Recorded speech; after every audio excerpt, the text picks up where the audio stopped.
Inclinemos nuestros rostros para orar. Padre Celestial, te damos gracias por el privilegio de encontrarnos aquí este día para estudiar este magnífico libro de Génesis. Pedimos, Padre, la presencia de tu Espíritu Santo. Abre nuestras mentes y corazones para recibir tu mensaje. Y te damos gracias por escuchar nuestra oración, pues te lo pedimos en el precioso nombre de tu Hijo, Cristo Jesús. Amén. Quiero extenderle a todos los presentes un saludo muy cordial y una bienvenida a este seminario especial, Descubriendo los Misterios de Génesis. En nuestro tema de hoy vamos a analizar algunos aspectos introductorios sobre el libro de Génesis. Lo primero que quisiera decir es que la palabra Génesis significa comienzos u orígenes. Es decir, el libro de Génesis tiene que ver con los comienzos o con los orígenes. Examinando el libro nos damos cuenta que el libro nos habla de varios comienzos. Por ejemplo, nos habla del comienzo del cosmos, de la atmósfera, de las aguas, de la tierra, de lo que se llama el cosmos. Nos habla también del origen de la vida, el origen de las plantas, el origen de los animales, el origen del hombre, el origen de la mujer, el origen del pecado, el origen de la muerte, el origen de la redención o de la salvación, el origen de las naciones. El libro de Génesis hasta nos habla del origen del conflicto entre los árabes y los judíos. Es decir, el libro de Génesis nos presenta en toda su gloria los orígenes de la mayoría de las cosas que nosotros conocemos hoy en el planeta Tierra. Quiero decirles algo en cuanto a la cronología del libro de Génesis. El libro de Génesis relata los primeros 2500 años de la historia del planeta Tierra. Inclusive en Génesis hay algunos relatos que no se encuentran registrados en ningún otro lugar histórico. Por ejemplo, ustedes no van a encontrar en excavaciones arqueológicas la historia de Caín y Abel, la historia de la Torre de Babel, la historia del diluvio como se encuentra en la Biblia, aunque hay otras historias diluviales. No van a encontrar registrado en la historia ninguno de estos eventos de Génesis 1 al 11. Es decir, el libro de Génesis nos presenta de una forma fidedigna, fiel, la historia del planeta Tierra durante esos primeros 2500 años. El libro de Génesis presenta una cronología corta del planeta Tierra. Lo que quiero decir es que el libro de Génesis no reconoce la validez de la teoría de la evolución. Aún el Papa Juan Pablo II, quien era muy admirado por muchas personas en el mundo, dijo que la teoría de la evolución es más que una mera teoría. Es decir, él estaba diciendo que probablemente el mundo llegó a la existencia por la evolución. Pero el libro de Génesis desconoce la teoría de la evolución. El libro de Génesis presenta una cronología corta de la Tierra.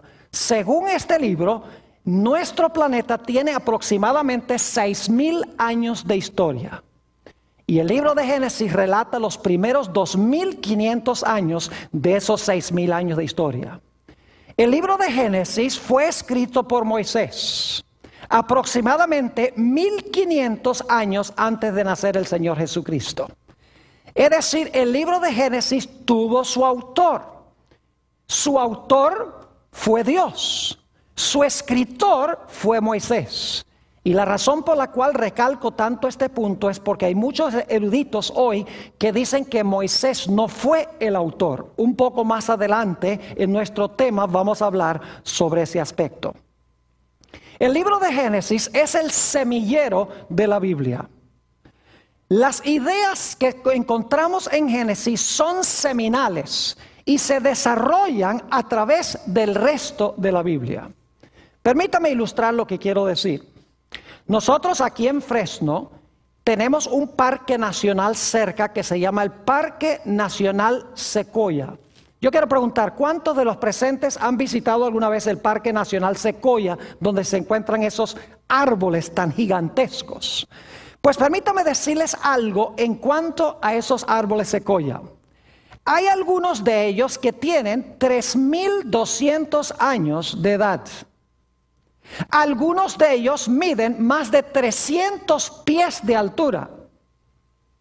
Además de eso, hay árboles que pesan 2,7 millones de libras. Un solo árbol, apreciados amigos y hermanos. Pero lo interesante es que esos árboles Sequoia, algunos de ellos con 3.200 años de edad, se originaron con una semilla que tiene el tamaño de una hojuela de avena. Es decir, ese árbol, por ejemplo, el general Sherman, que posiblemente algunos de ustedes han visitado, ese árbol se originó con una pequeña semilla. Es decir, el árbol se encontraba encerrado en la semilla. Lo único que faltaba era sembrar la semilla para que la semilla creciera y para que finalmente produjera el árbol que hoy vemos en ese parque nacional. Lo mismo podemos decir de Génesis. En Génesis tenemos las semillas. Esas semillas en el transcurso de la Biblia crecen y finalmente llegan a su mayor crecimiento y su mayor desarrollo en el libro de Apocalipsis. Es decir, que Génesis tiene las semillas y Apocalipsis tiene esas semillas plenas y totalmente desarrolladas. Y el transcurso bíblico es el crecimiento de esa semilla. Por eso en este seminario no vamos a estudiar solamente el libro de Génesis, sino que vamos a ver cómo se desarrollan las ideas de Génesis a través de toda la Biblia, culminando en el libro de Apocalipsis. Permítame mencionarles un par de ejemplos para que entendamos este concepto de semilla, desarrollo y crecimiento de esa semilla o de esa idea. Mi versículo favorito en la Biblia es Génesis, el capítulo 3 y el versículo 15. Quisiera invitarles a que fueran allí conmigo, Génesis, el capítulo 3 y el versículo 15. Es un versículo cargado de significado. Va a ser el tema central, el versículo central de nuestro seminario. Dice allí Dios hablándole a la serpiente, quien es Satanás, lo siguiente: y pondré enemistad entre ti y la mujer, es decir, entre la serpiente y la mujer, y entre tu simiente y la simiente suya.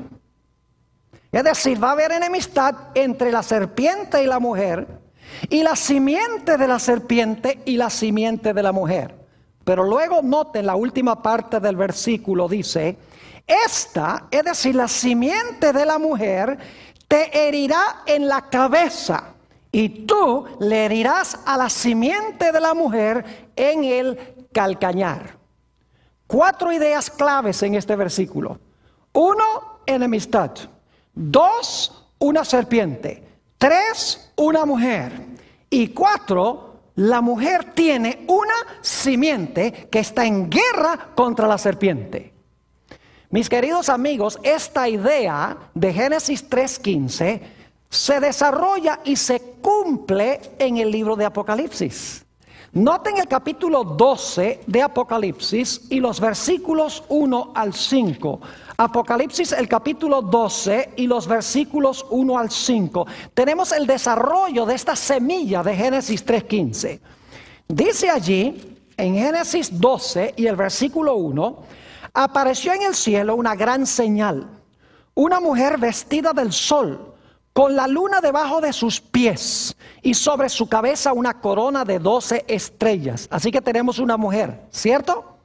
Noten el versículo 2. Y estando encinta, clamaba con dolores de parto en la angustia del alumbramiento. Es decir, tenía en su vientre una simiente. Tenía en su vientre a un niño que iba a nacer. Noten el versículo 3. También apareció otra señal en el cielo.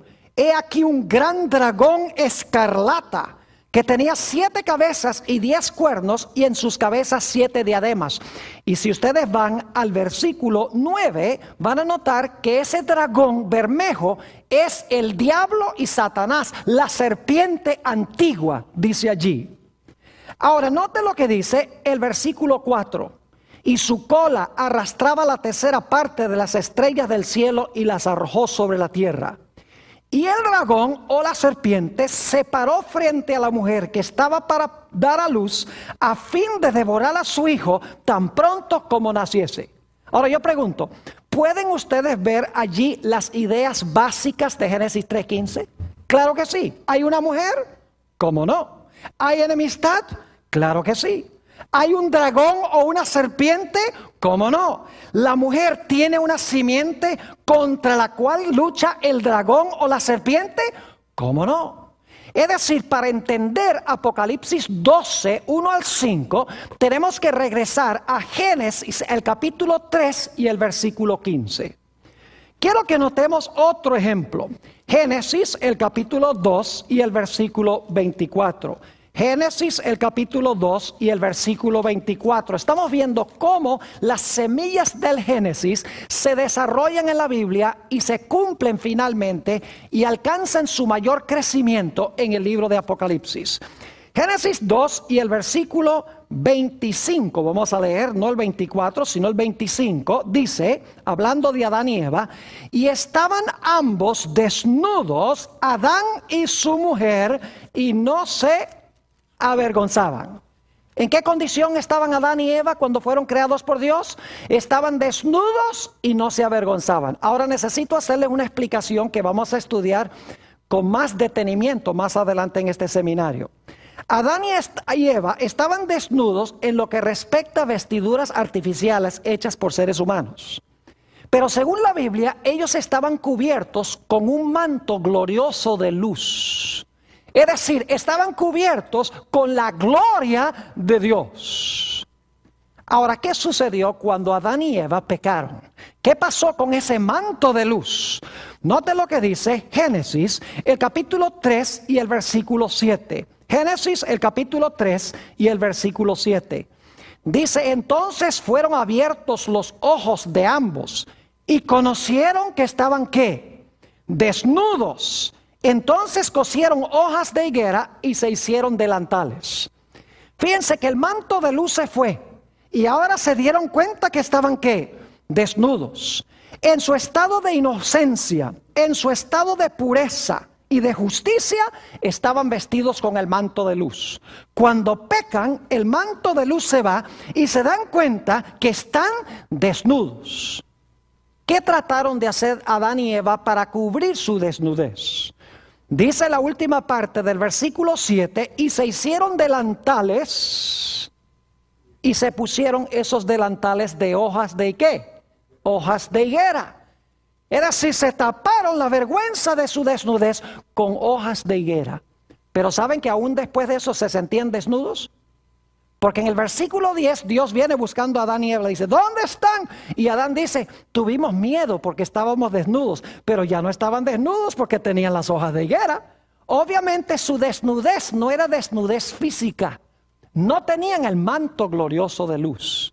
Pero quiero que noten cómo cubrió Dios la vergüenza de su desnudez. El versículo 21, y esto lo vamos a estudiar en nuestro próximo tema más detenidamente.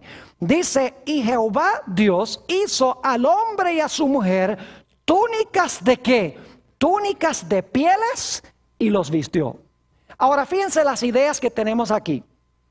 Tenemos la idea de vestiduras. Tenemos la idea de vergüenza. Tenemos la idea de desnudez. Ahora yo quiero que vayamos a Apocalipsis, el capítulo 16 y el versículo 15.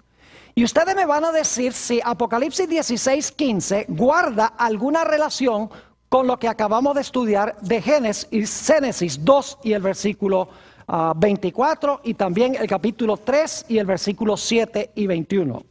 Note lo que dice la Biblia en Apocalipsis el capítulo 16 y el versículo 15. Está hablando aquí de la batalla de Armagedón. Y fíjense las ideas que contiene. Dice, en Apocalipsis 16 y el versículo 15, hablando Jesús, he aquí, yo vengo como ladrón. Ahora escuchen bien. Bienaventurado el que vela y guarda sus ¿qué? Sus ropas, para que no ande desnudo y vean su vergüenza. Yo pregunto, ¿tiene alguna relación ese versículo con los versículos que leímos de Génesis? Claro que sí, porque habla de ropas, habla de desnudo y habla de vergüenza. No podemos entender este versículo de Apocalipsis 16:15 sin empezar en Génesis, a donde se encuentran esas ideas. Y vamos a tener en este seminario un tema completo sobre Apocalipsis 16:15, sobre la gran batalla de Armagedón. Estos son solamente dos ejemplos de cómo las semillas del Génesis se desarrollan a través de la Biblia y culminan su crecimiento en el libro de Apocalipsis. Ahora, una pregunta que siempre surge cuando se estudia el libro de Génesis es esta. ¿El libro de Génesis es historia o el libro de Génesis es mito y leyenda? Yo quiero decirles que no tengo duda alguna de que el libro de Génesis, las historias que se encuentran relatadas allí, sucedieron exactamente como se hayan registradas en el libro. Ahora, yo quisiera decirles que los autores del Nuevo Testamento, todos creían que las historias de Génesis son literales. Jesús, el apóstol Pedro, Mateo, Marcos, Lucas, Juan, San Judas y los otros autores del Nuevo Testamento, todos entendieron que estas historias de Génesis eran literales, que sucedieron exactamente como dice la Biblia. Ahora yo quiero darles algunos ejemplos en el Nuevo Testamento donde se mencionan algunas historias del libro de Génesis como literales. Porque hay muchos eruditos, inclusive teólogos hoy en día, que dicen, no, las historias del Génesis son mitos o son leyendas, son historias que enseñan una gran lección moral, pero nunca se realizaron en la historia. Yo quiero decirles que las personas que enseñan eso están diciendo que no creen a Jesús, ni creen al apóstol San Pablo, ni creen en el apóstol San Juan, ni creen en San Mateo, ni en ninguno de estos, porque todos estos autores creían que estas historias de Génesis son literales. Noten, por ejemplo, Mateo el capítulo 19, Mateo 19 y los versículos 4 al 6. Mateo 19 y los versículos 4 al 6. Yo pregunto, ¿creen ustedes que Jesús creía que Adán y Eva fueron personas históricas, literales? ¿Creen ustedes que fue Dios el que hizo el matrimonio al comienzo? Jesús lo creía así. Note lo que dice Mateo 19 y el versículo 4. Él respondiendo les dijo, ¿no habéis leído que el que los hizo al principio, varón y hembra los hizo? Y dijo, por esto dejará padre y madre el hombre y se unirá a su mujer, y los dos serán una sola carne. Así que no son ya más dos, sino una sola carne. Por tanto, lo que Dios juntó, no lo separa el hombre. Yo pregunto, ¿Jesús creía que Adán y Eva eran personajes históricos literales? Claro que sí. ¿Creía Jesús que el primer matrimonio fue literal entre Adán y Eva? ¿Cómo no? Así que si usted dice que no, usted está poniendo en tela de juicio ¿a quién? Las palabras de Jesús. Usted está contrariando lo que creía Jesús. Ahora vamos a notar algunas otras historias de Génesis. Por ejemplo, tenemos una semana de 7 días, ¿verdad? ¿Se han preguntado alguna vez por qué tenemos una semana de 7 días? ¿Por qué no tiene 10? ¿Por qué no tiene 5? ¿Por qué no tiene 3? ¿Por qué la semana tiene 7? Porque en el libro de Génesis nos dice que Jehová creó el mundo en 6 días y reposó, ¿qué cosa? El séptimo día. ¿Saben ustedes que el Señor Jesucristo creía que ese séptimo día era bien literal, de 24 horas? Porque en San Marcos 2:27 el Señor Jesucristo declaró, el sábado fue hecho por causa del hombre y no el hombre por causa del sábado. El Señor Jesucristo creyó en el sábado. Dijo que el sábado fue creado originalmente. Es decir, Jesús creía que nuestra semana viene de la semana literal al comienzo de la historia. En Lucas 3 encontramos otro ejemplo interesante. No voy a buscarlo en la Biblia, se los voy a explicar. Tenemos en Lucas 3 la genealogía de Jesús. ¿Sabe lo que es una genealogía? Son la lista de los antecesores de Jesús.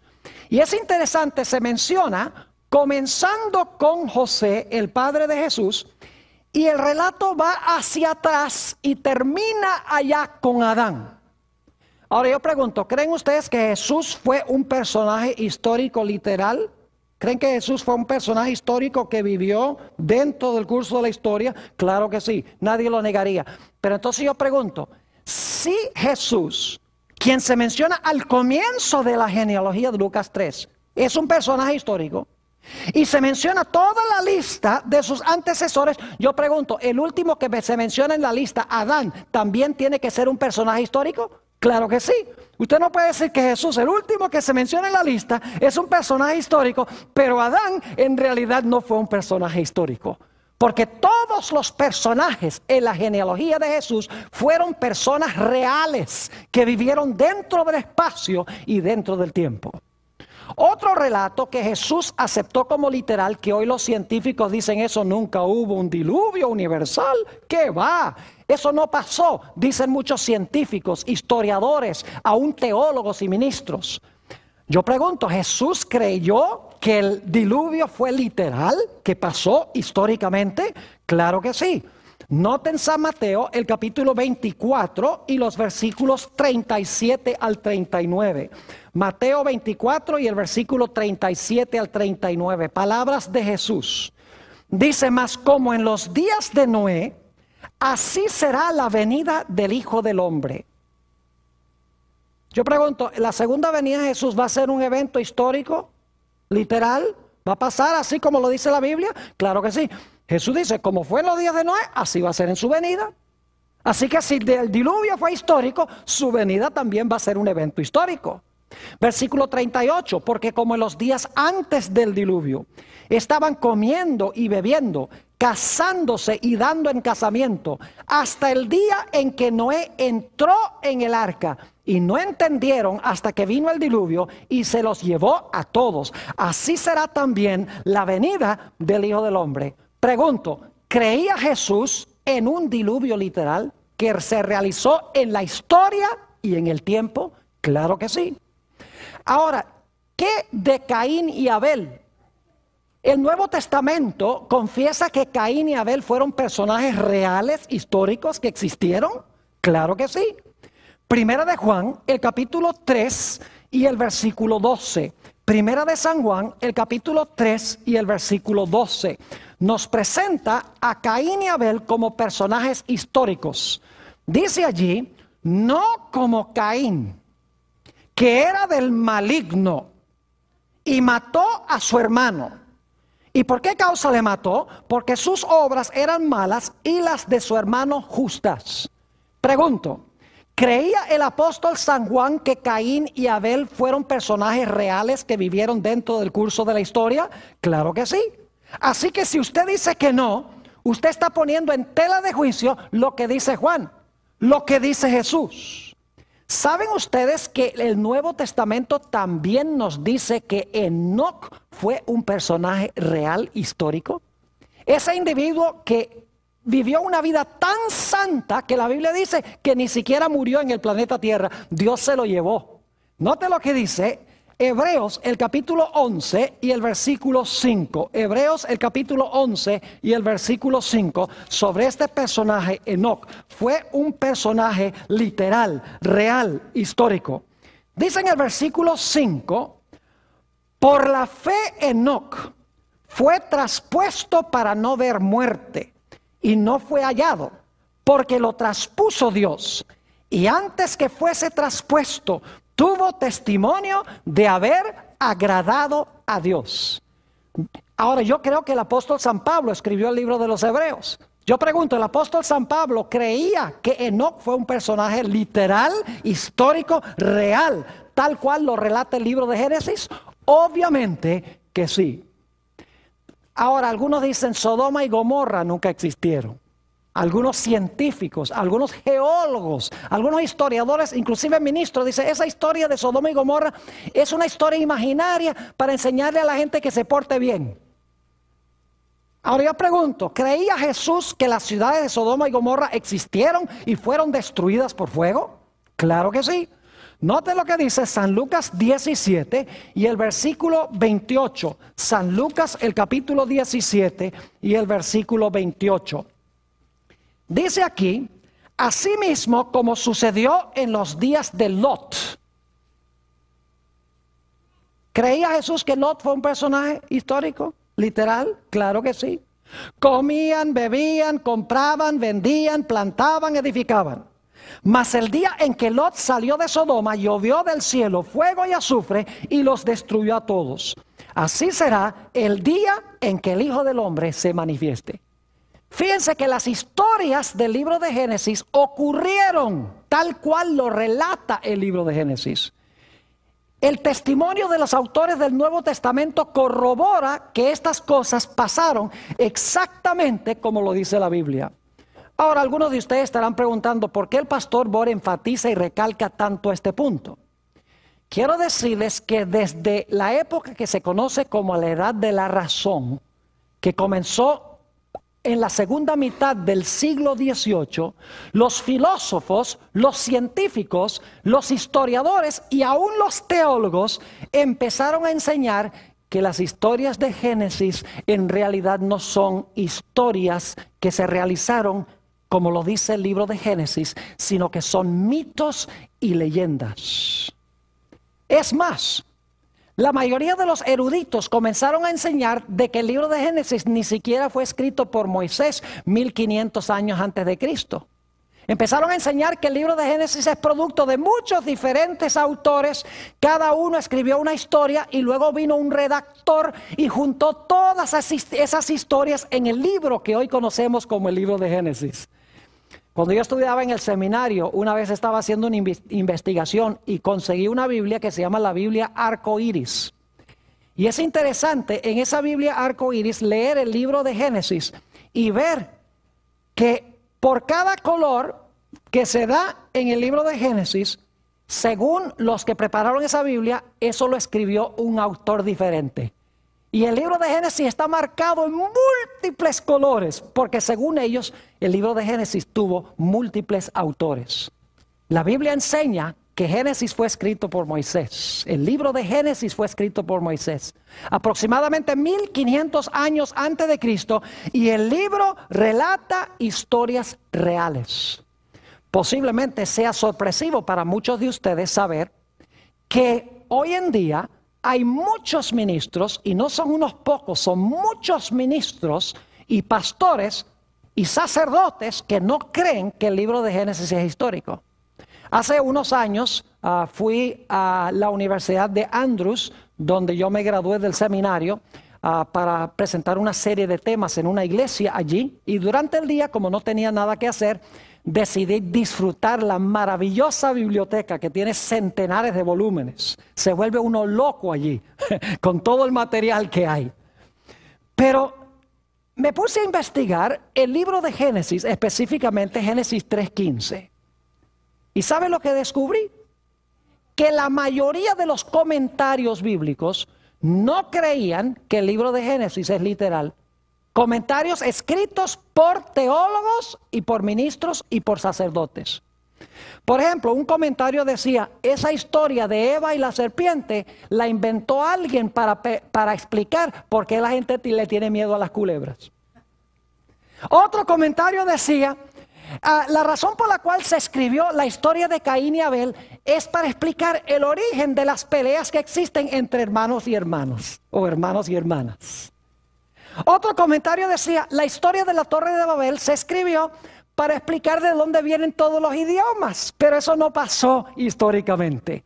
Es decir, todas las historias, según estos eruditos, fueron escritos para explicar cosas que existen hoy en día, pero estas historias no se realizaron tal como lo relata el libro de Génesis. Yo quiero decirles que yo prefiero creerle a Jesús, a Pablo, a Pedro, a Mateo, a Marcos, a Lucas y a Juan, que creerle a cualquier erudito moderno que no acepta la historicidad del libro de Génesis. Ahora quiero decirles también que el libro de Génesis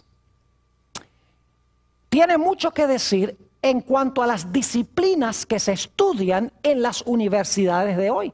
Las grandes disciplinas, hay departamentos de sociología, hay departamentos de historia, hay departamentos de botánica, hay departamentos de biología, hay departamentos de teología. El libro de Génesis tiene algo que decir en cuanto a todas estas disciplinas que se estudian hoy en las universidades. Permítame mencionarles algunas. La teología. El libro de Génesis comienza diciendo, en el principio creó Dios los cielos y la tierra. Es una declaración teológica. Es decir, el mundo debe su origen a Dios. El libro de Génesis tiene mucho que decir de cosmología, es decir, cómo apareció la atmósfera, porque hay aguas abajo y aguas arriba, porque hay aguas debajo de la tierra, de dónde apareció la tierra seca. Es decir, el libro de Génesis tiene mucho que decir, por ejemplo en el capítulo 1 y el versículo 6 al 8, sobre el origen del cosmos. El libro de Génesis tiene mucho que decir en cuanto al origen de la cronología, es decir, del tiempo. Después de cada día de la creación dice, y fue la tarde y la mañana del día primero, fue la tarde y la mañana del día segundo. Y si leen un poquito más adelante, por ejemplo en Génesis 1 y el versículo 14, dice que Dios hizo el sol para gobernar el día, hizo la luna para gobernar la noche, también hizo las estrellas para gobernar los meses y las estaciones del año. Es decir, el libro de Génesis nos habla del origen de la cronología.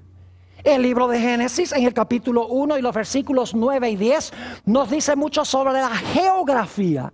¿Dónde y cuándo se originó la tierra seca? A donde andan los animales, a donde están los árboles y las flores y las plantas. Nos dice allí que Dios fue el que hizo aparecer la tierra seca de en medio de las aguas. El libro de Génesis tiene mucho que decir de la botánica, es decir, de las plantas. Es más, en el capítulo 1 y los versículos 11 al 13 de Génesis, nos dice que todas las plantas se iban a reproducir de acuerdo a su especie. Y hoy en día, el mundo de la botánica nos dice que las plantas se reproducen solo según su especie. El libro de Génesis tiene mucho que decirnos sobre la astronomía. Habla sobre el origen del sol, sobre el origen de la luna, sobre el origen de las estrellas. El libro de Génesis tiene mucho que hablar de zoología, es decir, el estudio de los animales. Nos dice que Dios el quinto día hizo las aves, hizo los peces. El sexto día hizo los mamíferos que andan sobre la tierra. Es decir, que los animales no llegaron a existir por evolución. No evolucionaron de algo menor a algo mayor, porque el quinto día hizo Dios aves, peces, el sexto día hizo los animales terrestres. La Biblia tiene mucho que decir en el libro de Génesis sobre la antropología, el origen del hombre. La Biblia nos dice que Dios tomó polvo de la tierra, hizo al hombre, y luego del hombre hizo a la mujer.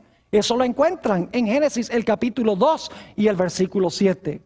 El libro de Génesis tiene mucho que decirnos de la sociología. Por ejemplo, que la sociedad debe componerse de parejas que se casan matrimonialmente para tener hijos. El libro de Génesis nos dice que Dios hizo ese vínculo social al comienzo que nosotros llamamos matrimonio. El libro de Génesis tiene mucho que decir de la psicología. Fíjense que al principio, antes del pecado, todo estaba en armonía. Cuando el hombre peca, inmediatamente surgen problemas matrimoniales, el hombre echándole la culpa a la mujer echándole la culpa a la serpiente y a Dios, empiezan las riñas matrimoniales. Aparece el temor, me escondí porque tenía miedo. Aparece el sentido de culpa, aparece la baja estima propia, aparece la tendencia a culpar a otros por lo que nosotros hacemos. Apareció el odio, como se encuentra en la historia de Caín y Abel. Todos los fenómenos psicológicos aparecen como fruto del pecado. Y el libro de Génesis nos habla sobre todos estos fenómenos psicológicos. El libro de Génesis tiene mucho que decir de geología. El estudio de la tierra, en otras palabras, nos tiene que decir que durante el diluvio este planeta sufrió trastornos terribles. Y por lo tanto, la gente que trata de leer la tierra hoy en día, la trata de leer en vano si no creen en el diluvio. Porque el mundo que conocemos hoy no es el mundo que existía al comienzo. Fue trastornado como consecuencia del diluvio. Solamente podemos entender eso conociendo lo que dice el libro de Génesis. El libro de Génesis tiene mucho que decir de la filología, el origen de los idiomas. Nos dice en Génesis el capítulo 11 que los idiomas se originaron en la Torre de Babel. El libro de Génesis tiene mucho que decir de historia, especialmente historia antigua. ¿Y qué diríamos de las grandes preguntas que hace la filosofía? ¿De dónde vengo? ¿Por qué estoy aquí? ¿Para dónde voy? El libro de Génesis tiene respuestas para cada una de estas preguntas. Es decir, las grandes disciplinas que se estudian en los departamentos de las universidades hoy son temas que ya se encuentran trazados claramente en el libro de Génesis. Lamentablemente, hoy en día son pocas universidades que le dan alguna importancia a lo que dice el libro de Génesis. Ahora quiero decirles que el libro de Génesis es en realidad la historia de dos simientes. Volvemos otra vez a Génesis el capítulo 3 y el versículo 15. Donde dice, enemistad pondré entre ti, la serpiente y la mujer. Fíjense, ahí tenemos un dúo, la serpiente versus la mujer. Y entre tu simiente y la simiente de ella. Es decir, otra vez un dúo, la simiente de la serpiente y la simiente de la mujer. Y luego dice, él, la simiente de la mujer, te va a aplastar la cabeza y tú le vas a herir el calcañar. Es decir, otro dúo, la simiente de la mujer y la serpiente. El libro de Génesis, en otras palabras, es un libro de la batalla entre dos diferentes simientes, una buena y una mala. Tenemos, por ejemplo, la historia de Caín y Abel. Fíjense, otro dúo. Caín, la simiente de Satanás, es decir, el que tiene el carácter de Satanás. Y tenemos a Abel, que es el bueno, que tiene el carácter de Dios. Y están enemistados uno con el otro. Tenemos en Génesis 6 los hijos de Dios, que son los fieles al Señor.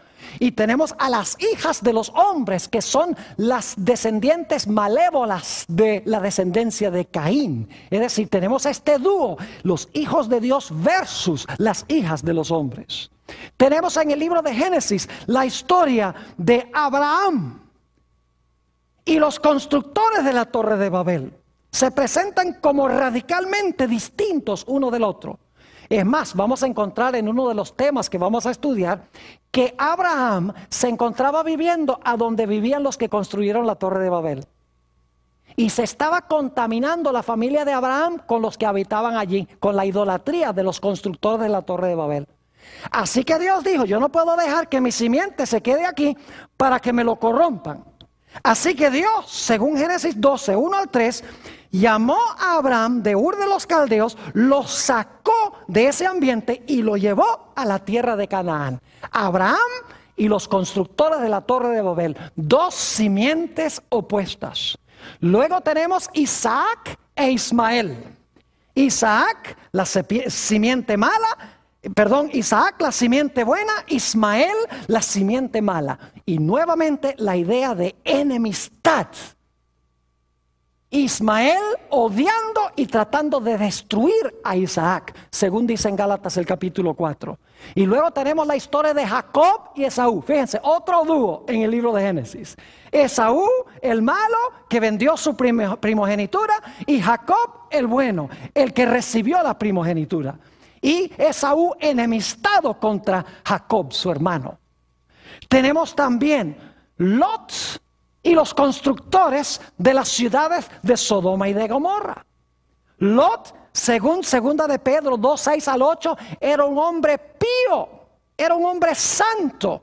que le molestaba la impiedad de las ciudades, mientras que la Biblia dice que los habitantes de Sodoma y Gomorra eran malos y pecadores delante de Jehová. Y luego tenemos a José por un lado y tenemos por el otro lado a sus hermanos. Es decir, el libro de Génesis es la historia de las dos simientes, la simiente buena y la simiente mala, en riña o en guerra uno con el otro. Y esta idea se desarrolla a través de toda la Biblia y finalmente culmina en el libro de Apocalipsis con aquellos que tienen el sello de Dios y los que tienen la marca de la bestia.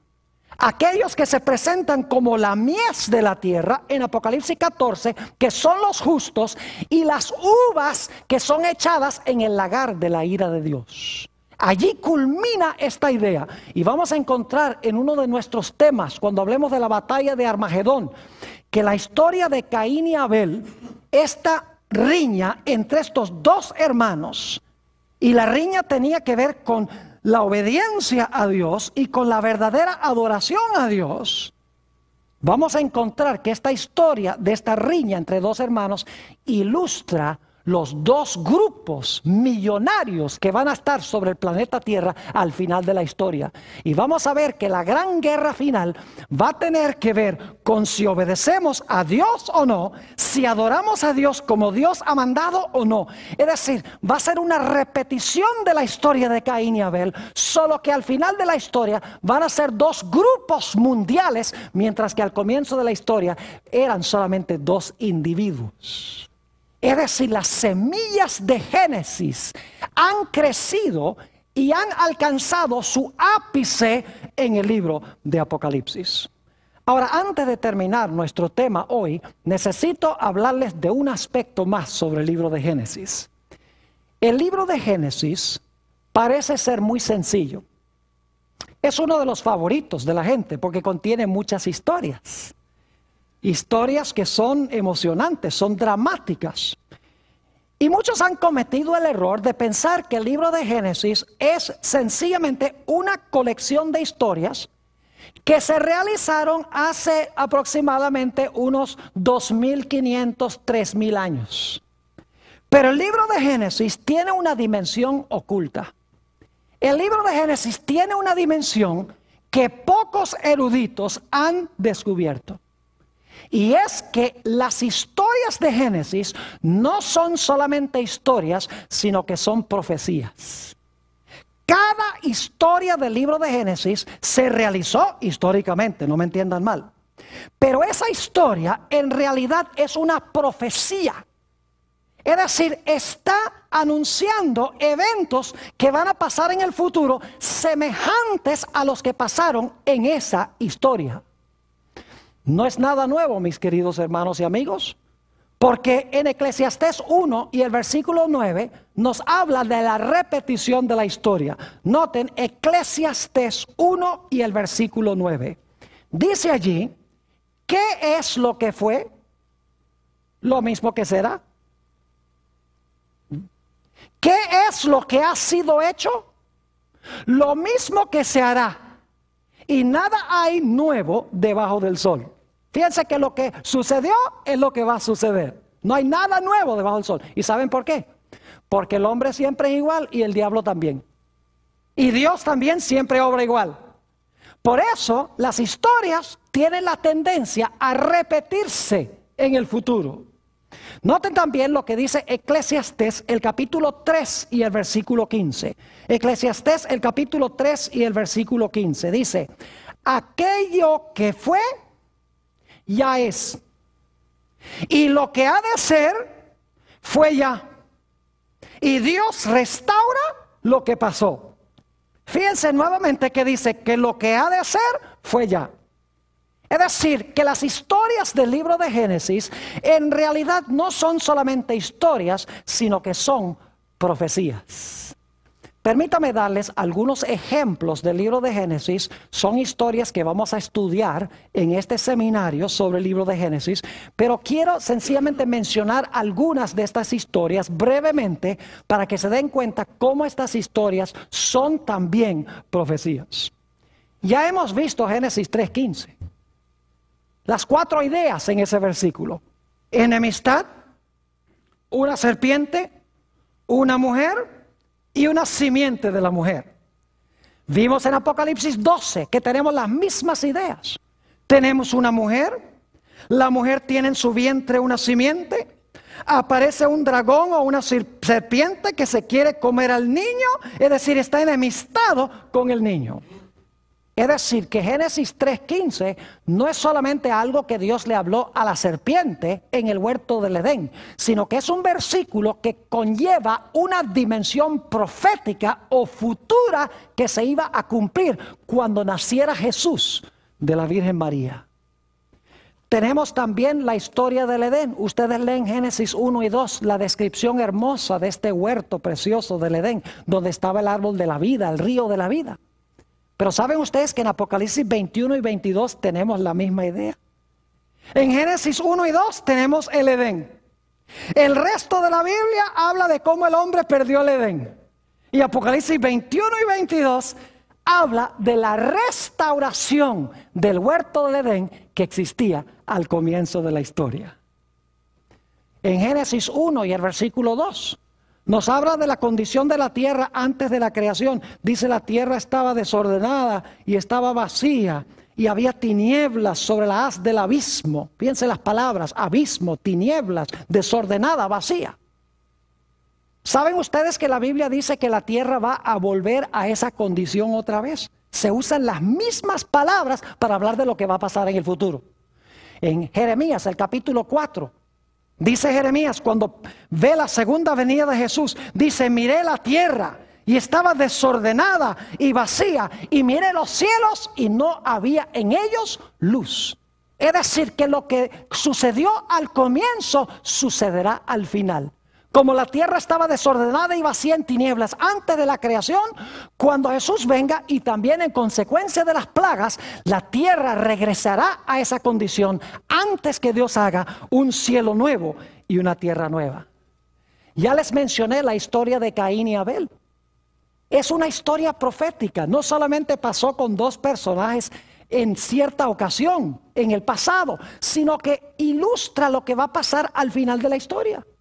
Dios le manda a Caín y Abel: tráigame un animal, me van a adorar con un animal, lo van a sacrificar. Abel dice: bueno, si Dios dice que para sacrifique un animal, voy a traer un animal. Caín dice: pues yo no ando en esa cosa de animales, yo le voy a traer mis productos agrícolas. Es decir, Abel obedeció a Dios y adoró a Dios como Dios mandó. Abel desobedeció el mandato de Dios y adoró a Dios como él quiso.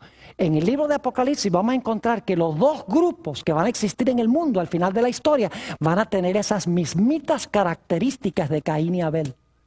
Va a haber un grupo que profesa adorar a Dios, pero que no lo adora como Dios dice, ni obedece a Dios.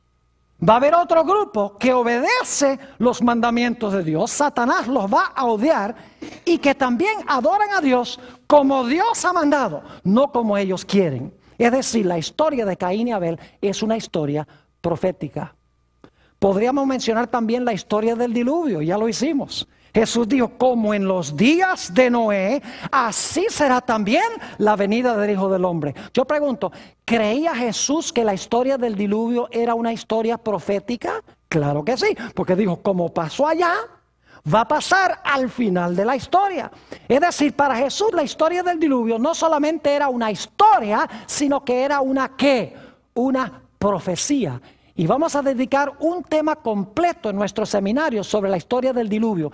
Y vamos a ver que cada detalle de la historia del diluvio, la predicación de Noé, el derramamiento del Espíritu Santo con su predicación, las decisiones que la gente tomó cuando se cerró la puerta, un periodo de tiempo entre cuando se cerró la puerta y cuando comenzó a llover, y los que estaban adentro no estaban seguros, ¿será que era verdad lo que estaba predicando? Dice Noé, y cada día los que están afuera se vuelven más violentos. Todo eso se va a cumplir en el futuro. Va a haber predicación poderosa acompañada del Espíritu Santo. La raza humana se va a dividir en dos grupos. Se va a cerrar la puerta de la gracia para el mundo. Y después que se cierre la puerta, los hijos de Dios van a vivir en el planeta Por un periodo de tiempo aparentemente Dios los ha abandonado. Se conoce como el tiempo de angustia o la gran tribulación. Y los impíos se volverán más y más enojados contra los hijos de Dios. Pero así como cayó agua del cielo y vino agua de las fuentes del abismo, dice el libro de Apocalipsis que caerá fuego del cielo y saldrá fuego de la tierra para destruir a los que quieren destruir al pueblo de Dios.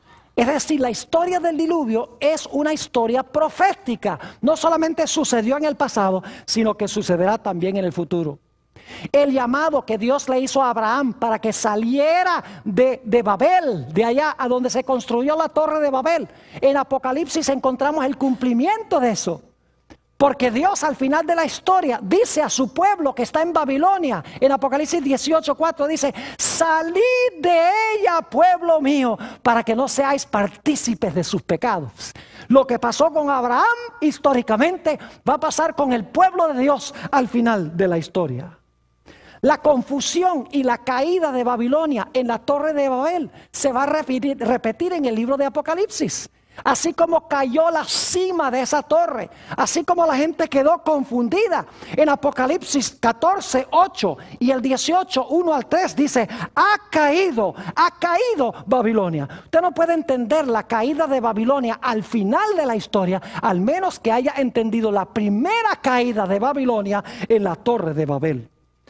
Podríamos mencionar los 3 ángeles que vinieron a Abraham antes de la destrucción de Sodoma y Gomorra. Vamos a tener un tema completo sobre lo que pasó con las ciudades de la llanura. ¿Por qué creen ustedes que vinieron 3 ángeles a Abraham antes de que las ciudades fuesen destruidas? Yo pregunto, ¿el libro de Apocalipsis habla de 3 ángeles que van a venir a dar una advertencia al mundo antes que Jesús venga? Claro que sí. Y vamos a encontrar que todo lo que pasó antes de la destrucción de Sodoma y Gomorra y lo que sucedió cuando fueron destruidas estas ciudades se va a repetir de nuevo, pero no con 2 ciudades, sino a nivel global. La historia de Isaac e Ismael, que se encuentra en Génesis 16 y 17. El apóstol Pablo en Gálatas 4, 21-31 dice que esa historia es profética. Representa a los que viven conforme a la carne y los que viven conforme al espíritu. Representa 2 clases de personas que van a vivir en el transcurso de la historia. El sacrificio de Isaac en Génesis 22, donde Abraham ofrece a un carnero en lugar de su hijo, representa el hecho de que Jesús sufre en la cruz en lugar nuestro. Vamos a tener un tema completo donde vamos a trazar esa historia de Génesis 22. La escalera que vio Jacob entre el cielo y la tierra. Jesús mismo dijo en San Juan 1:51 que Él era la escalera. Y así como Jacob vio ángeles ascendiendo y descendiendo por la escalera, Jesús dice: el cielo será abierto y habrá ángeles que ascenderán y descenderán sobre el Hijo de Dios. Así como una escalera tiene 2 partes claves, la parte de abajo y la parte de arriba, Jesús es hombre con nosotros, esa es la parte de abajo, y es Dios con su Padre en el cielo, esa es la parte de arriba de la escalera. Es decir, la escalera es profética, no solamente es un evento histórico. El tiempo de angustia que pasó Jacob cuando su hermano Esaú venía para destruirlo se conoce como el tiempo de angustia de Jacob. En realidad es una ilustración de la experiencia por la cual pasará el pueblo de Dios antes que Jesús venga. En Daniel 12:1 dice: habrá tiempo de angustia cual no fue desde que hubo nación, mas en aquel tiempo tu pueblo será libertado, todos los que se hallaren escritos en el libro. Así como Jacob fue librado de la ira de su hermano, al final de la historia el pueblo de Dios será librado de la ira de los que quieren destruirlos. La historia de José es una historia, pero también es una profecía. Permítame mencionarles solo algunos ejemplos de la historia de la vida de José. Su padre lo mandó a sus hermanos, pero sus hermanos no lo recibieron. Fue vendido por unas piezas de plata. Sus hermanos pensaban que se habían deshecho de él, pero por lo que hicieron, él llegó a ser su salvador. tenemos en esto una ilustración de la vida de Jesús. Jesús también fue enviado por su Padre para buscarnos a nosotros que nos habíamos perdido. Dice en el Nuevo Testamento que Jesús vino a los suyos no le recibieron. Jesús fue vendido por 30 piezas de plata. Y sus enemigos pensaban que se habían deshecho de él. Pero por el hecho de haberlo entregado, Jesús llegó a ser su Salvador. Es decir, la historia de José es una historia profética. ¿Y qué diríamos de los 144,000 del libro de Apocalipsis, capítulo 7 y capítulo 14? No podemos entender los 144,000 de las 12 tribus de Israel sin entender la bendición que pronunció Jacob sobre sus 12 hijos en Génesis 49, donde menciona las características de cada uno de ellos. Es decir, que la base para entender los 144,000 está en la historia que encontramos en Génesis capítulo 49. Mis queridos hermanos y amigos, nos esperan momentos emocionantes en este seminario. Vamos a estudiar las grandes cosas del libro de Génesis. Vamos a encontrar no solamente su dimensión histórica, sino que vamos a conseguir su dimensión profética. Y vamos a ver la Biblia posiblemente como nunca la hemos visto antes. Vamos a ver el gran plan de Dios para nuestras vidas y qué es lo que Dios quiere que hagamos en preparación para su gloriosa venida en las nubes del cielo. Que Dios nos bendiga.